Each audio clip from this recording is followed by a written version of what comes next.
Because of his safety tether, he managed to get back on board. But he had sustained a concussion and was disoriented.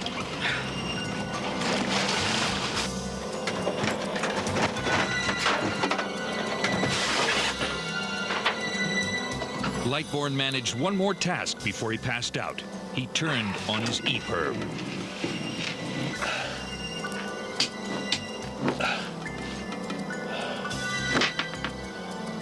An E-perb is it's an emergency position reporting indicator buoy, and it broadcasts a signal which is picked up by satellite, and then the authorities are notified that there's somebody in trouble. Kirk Lightbourne lay unconscious for 7 days. A Coast Guard plane picked up Lightbourne's E-perb signal, but he was too far beyond the 600-mile range of a helicopter rescue. So the Coast Guard called a fishing trawler underway in the area. The first contact we had by the Coast Guard was made at first dawn, and we were approximately 1,000 miles off Baja, California. Michael Marble and his son John were on their way to the fishing waters around Tahiti. They said there was a signal from an E-perb, and they could see the vessel, and they couldn't get any radio contact with them. They asked us if we could check it out. And they wanted us to assist in investigating a sailboat to see if there was anybody injured or dead or alive on the boat. The rule of the sea: help a fellow mariner in distress. The Marbles changed course and headed for the source of the signal. We headed straight there, and it took us a little over 2 hours to reach the position of the sailboat. Well, I was wondering if it was going to be some foul play, if we were going to find a dead person or an empty vessel. I didn't know what kind of scenario we'd encounter. While Mike stayed at the helm of the Adrian A, John boarded the drifting sloop. When I first saw Kirk, I thought that he was already dead. And then I said something, and he opened his eyes. And he tried to talk, but all I could do was move his mouth. Then when he went down into the cabin, and he came out immediately, and he said, "He's still alive, Dad."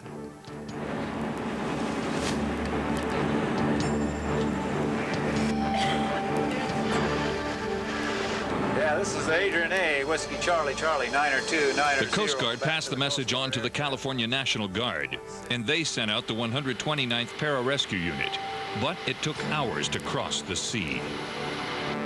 All I could say to him was that we're doing all that we can, and that help is on the way, and just to hang in there, buddy.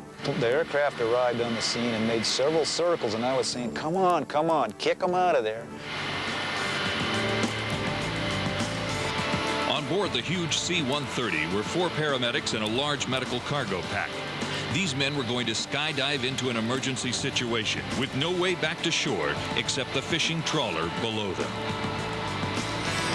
And finally, they came over in the 4 jumpers, and some of their equipment came out of the aircraft, and all 4 parachutes opened. I knew they were trained medics.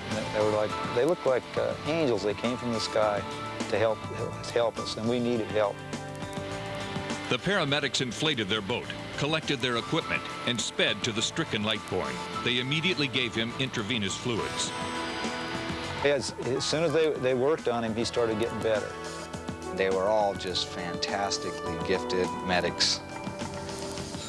As quickly as possible, the paramedics transferred Kirk to the Adrian A.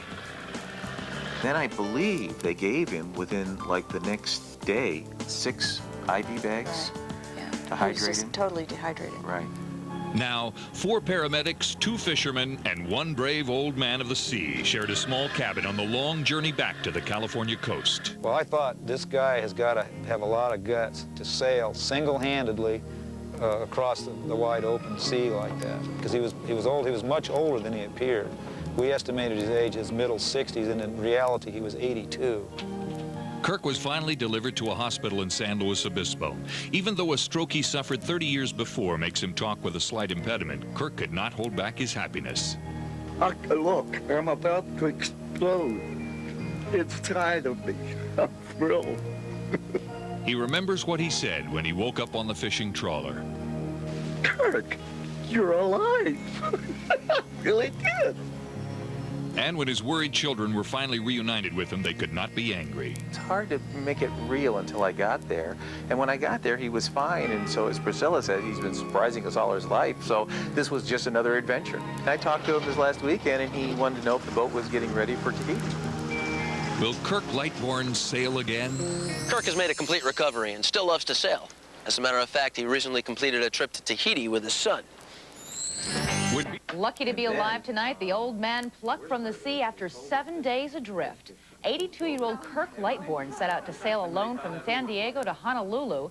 He was 1,000 miles offshore when he had to be rescued after a fall. His only medical problems, dehydration and a mild concussion. Lucky man. When NBC Nightly News continues in a moment, what may be the final blast from a longtime movie legend.